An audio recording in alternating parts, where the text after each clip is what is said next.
Opening in 1981, Canada's Wonderland is located north of downtown Toronto in Ontario, Canada. The park, now owned by Cedar Fair, is the most visited seasonal amusement park in North America. In 2019, it would open the tallest dive coaster in the world, Yukon Striker.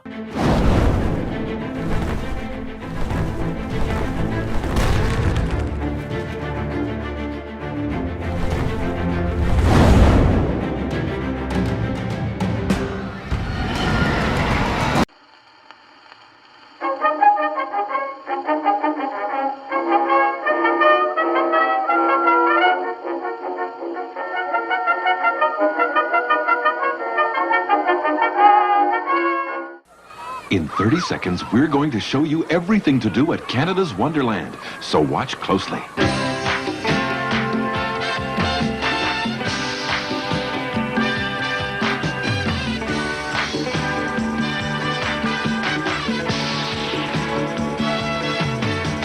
Well, we couldn't show everything in 30 seconds, so you'll just have to come out to see all of Canada's Wonderland for yourself. Just say, I'm going to Canada's Wonderland. When Taft Broadcasting began to build Canada's Wonderland, the intention was to open with 5 themed areas: International Street, Medieval Fair, Grand World Expo 1890, the Happy Land of Hanna-Barbera, and Frontier Canada.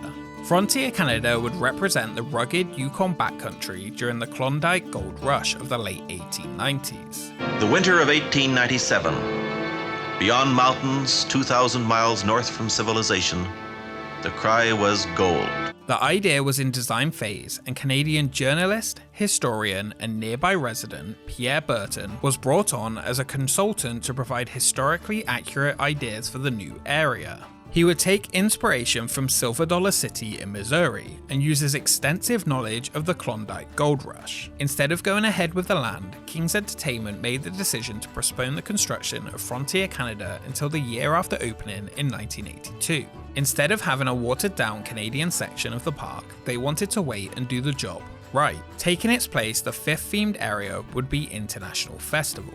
1982 came and went, and Frontier Canada did not arrive. In fact, it was put on hold indefinitely. That is, until it would become a reality in 2019, 37 years later.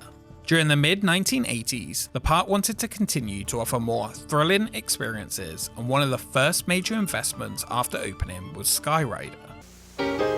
Step in, Wonderland, and stand by for the ride of your life. But don't sit down, 'cause there ain't no seats. There ain't no seats.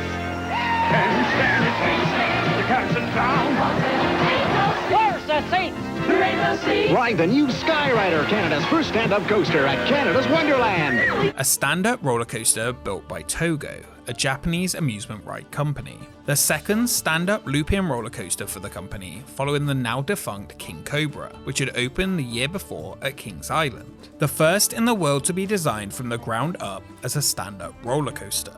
Both King Cobra and Skyrider would be the exact same. Riders would board and be taken up a 95-foot lift hill. After the first drop, the ride went into a vertical loop before a camelback hill. It then entered a 540-degree helix, which had riders standing up almost completely sideways. Another camelback before the train headed back into the station, with a last few moments of airtime on the way. While King Cobra closed in 2001 after the manufacturer went out of business and parts became hard to find, Skyrider would stay at Canada's Wonderland until 2014. Operating for 29 years until it was announced it would close to provide space for future enhancements and redevelopment of the land in the future years. Also, it was not very comfortable for guys. There ain't no seats. During its lifetime, over 23 million people rode the Love It or Hate It stand-up coaster, and 24 people were chosen through a Twitter contest to be the last riders of the roller coaster, closing on September 12, 2014. The ride was known to be increasingly rough and uncomfortable by the time it closed. It was relocated to a park in Tuscany, Italy, where it still operates today as Freestyle. Land testing began almost immediately after the removal of Skyrider. 3 years after the ride closed in late 2017, Canada's Wonderland filed a permit to build 9 support footers in the nearby lake and modify the waterway with a tunnel travelling under the pond. The application was approved and construction of the new ride's foundations began immediately. The land in the area remained mostly unchanged over the nearly 4 years since Skyrider's closure. Work was spotted before the 2018 season had even begun, with sections of vortex having been removed and a tunnel was being dug through the lake. Work on the tunnel was complete before the park had even opened for 2018. Inside sat 4 track pieces and 2 water pumps to pump out rainwater covered over. The ride had begun construction. The removed sections of vortex were reinstalled in time for the 2018 opening. In late July, following continuous construction in the area, the park started teasing a big announcement.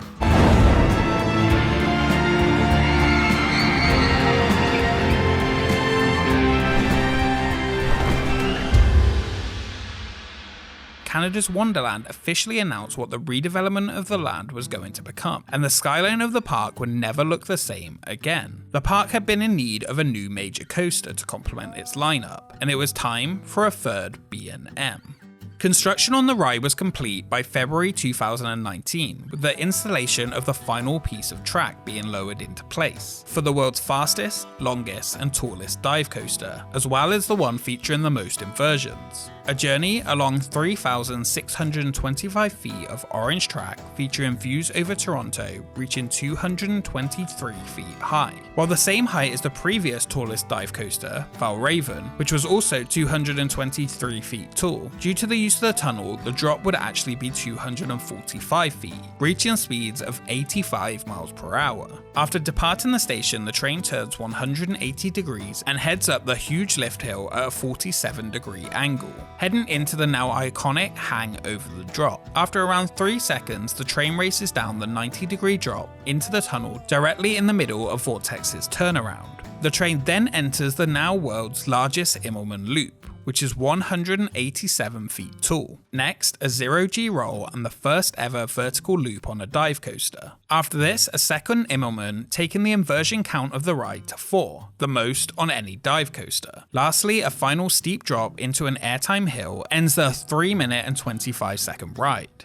The ride opened on May 3, 2019. At a media event in April, 72 people were selected who helped raise funds for the Hospital of Sick Children to be the first riders on Yukon Striker. The new roller coaster broke all the dive coaster records. It would sit in a brand new themed land named Frontier Canada, which had been more than 37 years in the making.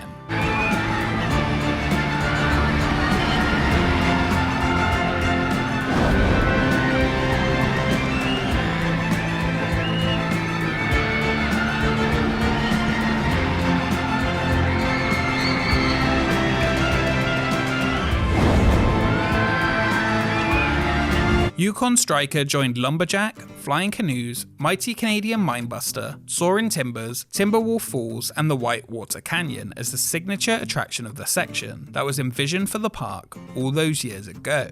This new area would also feature several new food venues, such as the Miners Cafe and Gold Rush Junction, as well as themed beer, which can never be a bad thing. It might have taken all of the current records, but was the ride any good? Wow, yes. It is really good. Does it revolutionize and expand on SheiKra, which opened 14 years earlier? No. Though it did apparently revolutionize bag storage on the ride with its traveling bag holders. The vest restraints remove some of the freedom felt on the other versions, for me at least, but it's nowhere near as bad as Valravn does. Sorry Valravn, you don't get a video yet at least. While it is not the best themed dive coaster in the world, it is one of the most thrilling. More importantly though, is it a good fit for Canada's Wonderland? The park looked back at its roots for the inspiration for the ride, and it's the perfect addition to complement the park's current attractions, and it really is a fun roller coaster. Oblivion was the first dive coaster. SheiKra took it a step further. Baron 1898 stepped up the theming, and Yukon Striker broke all of the records. Frontier Canada and Yukon Striker are the perfect fit for Canada's Wonderland.